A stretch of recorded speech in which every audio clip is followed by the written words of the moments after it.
अस्सलाम वालेकुम। आज हम डिस्कस करेंगे एक्सक्रीशन इन एनिमल्स और स्पेशली इनवर्टिब्रेट जो रिप्रेजेंटेटिव एनिमल्स होंगे उनके अंदर एक्सक्रीशन का सिस्टम हम लेंगे। तो रिप्रेजेंटेटिव हमारे पास जो इनवर्टिब्रेट्स हैं उनमें सबसे पहले एग्जांपल आती है हमारे पास हाइड्रा की। तो हाइड्रा के अंदर एक्सक्रीशन किस तरह से होती है? हाइड्रा फाइलम निडेरिया से ताल्लुक़ रखता है और फाइलम निडेरिया के जो मेंबर्स होते हैं, निडेरियंस जो होते हैं, इनके अंदर कोई स्पेशलाइज एक्सक्रीटरी स्ट्रक्चर जो है और सिस्टम जो है मौजूद नहीं होता। तो लेकिन एक्सक्रीशन तो उन्होंने करनी है, वेस्ट मटेरियल तो उनकी बॉडी के अंदर प्रोड्यूस होता है। सो ये मटेरियल जो है सिंपली क्या होता है, डिफ्यूजन के ज़रिए से जो इनके सराउंडिंग जो वाटर है, क्योंकि निडेरिया और हाइड्रा जो है इक्वेटिक इन्वायरमेंट के अंदर मौजूद होता है, पानी के अंदर मौजूद होता है, तो इनका जो वेस्ट मटेरियल है सिंपली डिफ्यूज हो जाता है सराउंडिंग वाले वाटर के अंदर। तो ये था जी एक्सक्रीशन इन हाइड्रा। नेक्स्ट हमारे पास इनवर्टिब्रेट्स का रिप्रेजेंटेटिव जो मेंबर हम लेंगे वो प्लेनेरिया है। प्लेनेरिया के अंदर एक्सक्रीशन किस तरह से होगी? ट्यूबुलर एक्सक्रीटरी सिस्टम इसके अंदर जो है ना वो पाया जाता है। ट्यूब लाइक जो है वो सिस्टम है एक्सक्रीशन का। सिस्टम का नाम है इसमें प्रोटोनेफ्रिडियम। अच्छा, प्रोटोनेफ्रिडियम जो है इस स्ट्रक्चर की बात करेंगे। प्रोटोनेफ्रिडियम जो है एक क्लोज जो है नेटवर्क है इसमें जो है ट्यूब्यूल्स का, और बगैर किसी इंटरनल ओपनिंग के, यानी इसमें अंदर की तरफ बॉडी के अंदर जो है वो कोई ओपनिंग नहीं है और ट्यूब्स का एक पूरा नेटवर्क जो है ना इसमें फैला हुआ है। अच्छा, अब इसमें जो ये ट्यूब्यूलर सिस्टम होता है इसका प्रोटोनेफ्रिडियम का, ये पूरी बॉडी के अंदर स्प्रेड है और इसकी बहुत सारी जो है ना वो ब्रांचेस होती हैं। अब इनकी जो ब्रांचेस होती हैं वो कैप्ड होती हैं, मतलब ब्रांच के एंड पे कैप्ड सेल जो है ना वो पाए जाते हैं। एक सेलुलर सेटअप इसमें पाया जाता है। इस सेलुलर कैप्ड सेटअप को जो है फ्लेम सेल कहा जाता है। फ्लेम सेल लेंगे हम, किस तरह की स्ट्रक्चर होती है, किस तरह की ये पेरेंट्स देता है। स्ट्रक्चर लेंगे हम फ्लेम सेल की। हर जो फ्लेम सेल होता है उसमें एक पूरा बंच और गुच्छा जो है वो पाया जाता है सीलिया का। टफ ऑफ सीलिया जो है प्रेजेंट है, और इन सीलिया की जो बीटिंग होती है, जब ये सीलिया बीट करते हैं तो इस बीटिंग की वजह से ये प्रोपेल करते हैं, धकेल देते हैं, धक्का लगा के नीचे की तरफ जो है ना भेज देते हैं एक्सक्रीटरी डक्ट की तरफ। जो वेस्ट मटेरियल होगा कहाँ से, इंटरस्टिशियल जो फ्लूइड है, सेल का जो फ्लूइड है उसमें से ये सीलिया जो है बीट करेंगे और वेस्ट मटेरियल को कहाँ ले आएंगे, एक्सक्रीटरी डक्ट के अंदर। और इस तरह की बहुत सारी एक्सक्रीटरी जो डक्ट्स होती हैं ये सारी अंदर ही अंदर एक दूसरे के साथ जो है वो इंटर कनेक्टेड जो है वो होंगी।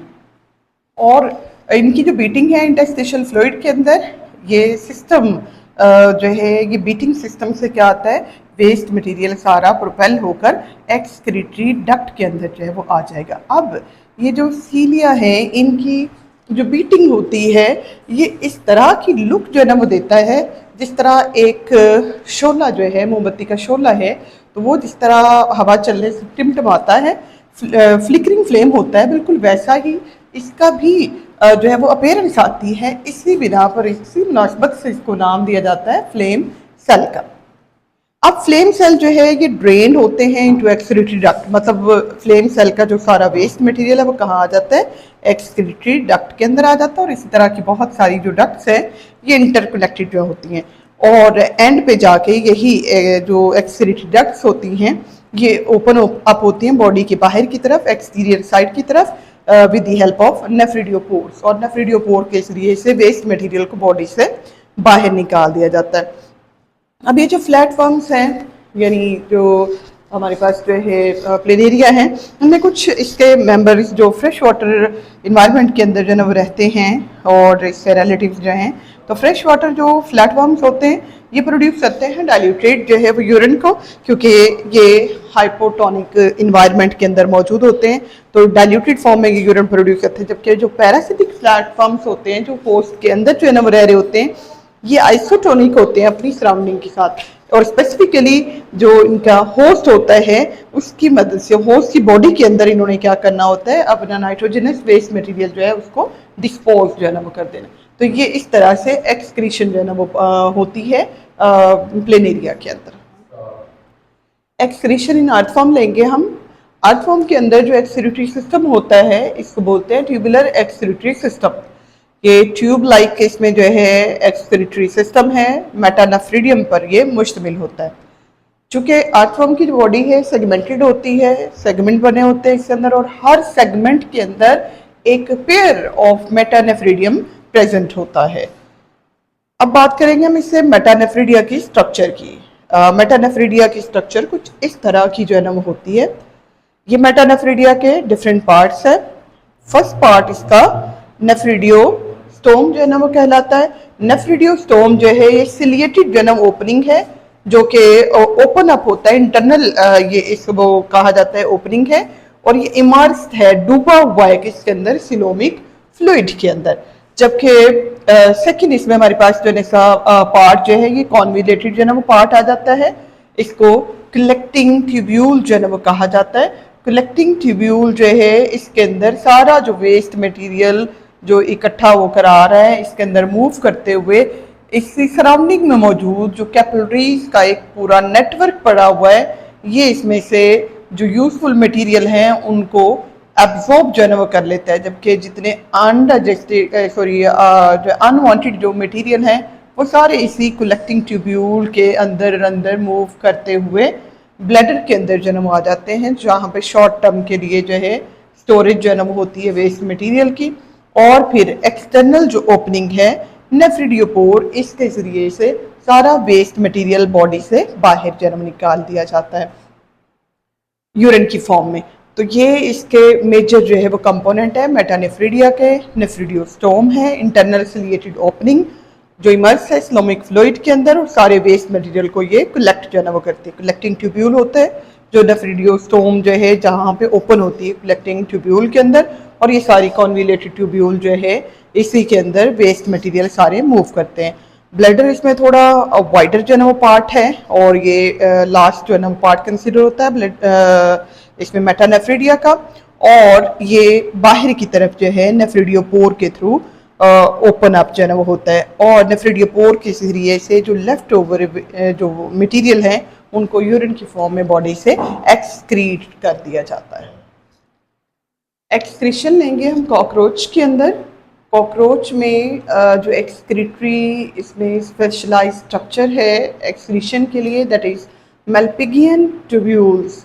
मेल्पिगियन ट्यूब्यूल्स क्या करते हैं, कलेक्ट करते हैं एक्सक्रीटरी प्रोडक्ट को from the haemolymph in sinuses.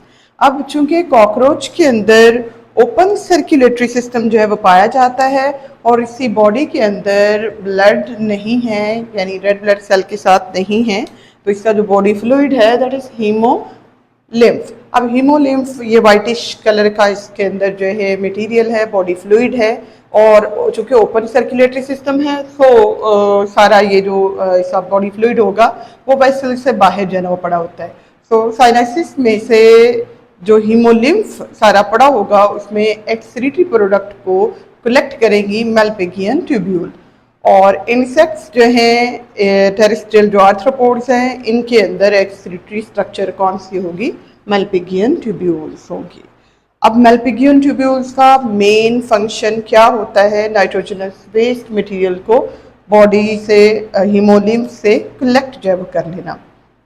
और कॉकरोच और इंसेक्ट्स जो हैं, इंसेक्ट्स का ये रिप्रेजेंटेटिव जो है ना मेंबर है, तो टेरेस्ट्रियल आर्थ्रोपोड्स में या इंसेक्ट्स के अंदर या कॉकरोच के अंदर एक स्पेशलिटी ये भी है कि इनका जो एक्सक्रीटरी स्ट्रक्चर होता है या एक्सक्रीटरी इनका सिस्टम होता है ये एसोसिएटेड है, ये जुड़ा हुआ है विद डाइजेस्टिव ट्रैक, यानी इनका डाइजेस्टिव सिस्टम और एक्सक्रीटरी जो सिस्टम है वो सेम जो स्ट्रक्चर्स होती हैं उनको शेयर करता है। बाकी हम तमाम एनिमल्स के अंदर ऐसा कोई जो है ना वो सिस्टम नहीं होता। तमाम अगर हम जो है ना एनिमल्स में देखें तो कहीं पे भी एक्सक्रीटरी स्ट्रक्चर एसोसिएटेड नहीं है, जुड़ी हुई नहीं है डाइजेस्टिव जो है वो ट्रैक के साथ। डाइजेस्टिव सिस्टम अलग होता है डाइजेशन के लिए, और एक्सक्रीशन के लिए एक्सक्रीटरी सिस्टम अलग होता है। लेकिन ये क्या करते हैं कि एक ही स्ट्रक्चर जो है उसको कॉमन जो है पर्पज के लिए यूज़ करते हैं। नेक्स्ट इनमें जो एपिथेलियल लाइनिंग होगी, इनकी जो ये ट्यूब्यूल्स है मेल्पिगियन ट्यूब्यूल्स, वहाँ से सॉल्यूट्स को ट्रांसपोर्ट जो है ना वो किया जाता है, और ट्रांसपोर्टेशन के दौरान जो सॉल्ट और नाइट्रोजनस वेस्ट मटेरियल हैं, ये सारे ट्यूब्यूल्स के ल्यूमेन में, यानी ट्यूब्यूल्स के अंदर वाली जो खाली जगह होती है, इस तरह पाइप है ना, तो जहाँ पे पानी बह रहा होता है, तो वो पाइप के अंदर पानी बहने की जो जगह है बेसिकली वो ल्यूमेन है। ऐसे ही जो ब्लड वेसल्स होंगी या ट्यूब्यूल्स होंगी, उनका भी अंदर वाली खाली जगह जहाँ पे मटेरियल ट्रांसपोर्ट होते हैं, वो भी क्या होती है, ल्यूमेन जो है वो कहलाती है। तो अब ल्यूमेन ऑफ ट्यूब्यूल के अंदर साल्ट्स और नाइट्रोजनस वेस्ट जो हैं ये ट्रांसपोर्ट जो है ना वो कर दिए जाते हैं। अब ये सारे जो फ्लूइड्स होते हैं ये पास आउट होंगे हाइंड गट की तरफ, चूंकि डाइजेस्टिव सिस्टम जो है उसके साथ ये जुड़ा हुआ है। फिर हाइंड गट से ये रेक्टम के अंदर आएंगे, जहाँ पे शॉर्ट ड्यूरेशन के लिए स्टोरेज होती है वेस्ट मटेरियल की, और फिर उस बॉडी से जो है एलिमिनेट जो है वो कर दिया जाता है। रेक्टम के अंदर फर्दर रीअब्जॉर्प्शन जो है ना वो की जाती है most of salt and water, और जो वेस्ट मटेरियल है वो बिल्कुल ही हार्ड जन्म हो जाता है in the form of solid excreta. तो ये वेस्ट मटेरियल सॉलिड एक्सक्रीटा की सूरत में जन्म वो आ जाएगा, और यूरिक एसिड की क्रिस्टल्स जन्म बन जाती हैं। ये यूरिक एसिड की जो क्रिस्टल्स होंगी या कलमें होंगी जो है वो यूरिक एसिड की, ये फीसिस के साथ जो है बॉडी से रिमूव होती हैं। यानी हम कह सकते हैं कि कॉकरोच एक ऐसा जो है रिप्रेजेंटेटिव मेंबर है इंसेक्ट्स और फाइलम आर्थ्रोपोड्स जो है ना इनका, कि जिसके अंदर ना सिर्फ जो वेस्ट मटेरियल है वो सॉलिड फॉर्म में होता है, बल्कि इनका जो यूरिन है या इनका जो एक्सक्रीटरी जो वेस्ट है वो भी क्या होता है, सॉलिडिफाइड फॉर्म में होता है। इस यूरिक एसिड की क्रिस्टल्स की सूरत में ये भी होता है। तो ये सॉलिड एक्सक्रीटा भी कहलाता है और यूरिक एसिड की ये क्रिस्टल्स भी इसको कहा जाता है। एक नजर हम डालेंगे इसमें कि ये इसका सिस्टम किस तरह से जो है किन किन स्ट्रक्चर्स पर ये मुश्तमिल होता है। माउथ के बाद ये फेरिंग्स है, फेरिंग्स के बाद एसोफेगस, फिर क्रॉप आ जाती है, गिजर्ड है, ये सारा डाइजेस्टिव सिस्टम ही चल रहा है इसका। क्रॉप है, शॉर्ट ड्यूरेशन के लिए स्टोरेज की जाती है फूड की।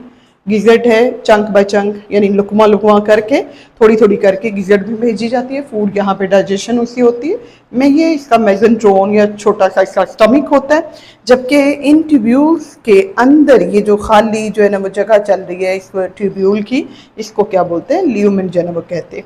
इलियम वाला जो पोर्शन है इसकी सराउंडिंग में एक पूरा जो है कह लें ट्यूब्यूल्स का क्या पड़ा हुआ है, नेटवर्क पड़ा हुआ है, और इनको मेल्पिगियन ट्यूब्यूल्स कहा जाता है। सारी की सारी मर्स हैं कहाँ पे, बॉडी फ्लूइड के अंदर और हीमोलिम्फ के अंदर। हीमोलिम्फ से इन्होंने वेस्ट मटेरियल सारा जो है ना वो कलेक्ट करना है और ल्यूमन ऑफ इलियम के अंदर जो है ना भेज देते हैं। यहाँ से ये कॉलन, देन रेक्टम, रेक्टम के अंदर आके जो इसके अंदर मज़ीद जो है वो पानी जो मौजूद है उसको भी रीअब्जॉर्ब कर लिया जाता है, क्योंकि ये एक्यूट शॉर्टेज ऑफ वाटर होती है इंसेक्ट्स जो है इनके अंदर, और ये अडेप्टेशन इन्होंने अडेप्ट भी इसीलिए की है ताकि पानी की जो बचत है उसको किया जाए। रेक्टम में स्टोरेज रहती है, और फिर जो एनएस है इसके थ्रू जो सॉलिड एक्सक्रीटा है वो फीसिस के साथ ये यूरिक एसिड की जो क्रिस्टल्स है उनको भी बॉडी से रिमूव जो है वो कर दिया जाता है। तो सॉलिड एक्सक्रीटा जो है ये क्या है, एक ऐसी एडेप्टेशन है जो इनको एक्यूट शॉर्टेज ऑफ वाटर में भी सर्वाइव करने में हेल्प देती है। सो ये एक सक्सेसफुल जो है ना वो ग्रुप है लिविंग ऑर्गेनिज्म का। लैंड के ऊपर ये वाटर को रिजर्व करने के लिए यूरिक एसिड की क्रिस्टल्स की फॉर्मेशन कर लेते हैं, और चूंकि यूरिक एसिड को बॉडी से रिमूव करने के लिए जस्ट 1 ग्राम 1 मिलीलीटर वाटर जो है वो चाहिए 1 ग्राम जो है यूरिक एसिड को रिमूव करने के लिए। सो ये वाटर को रिजर्व भी कर लेंगे और वेस्ट मटेरियल को बॉडी से रिलीज भी कर देंगे।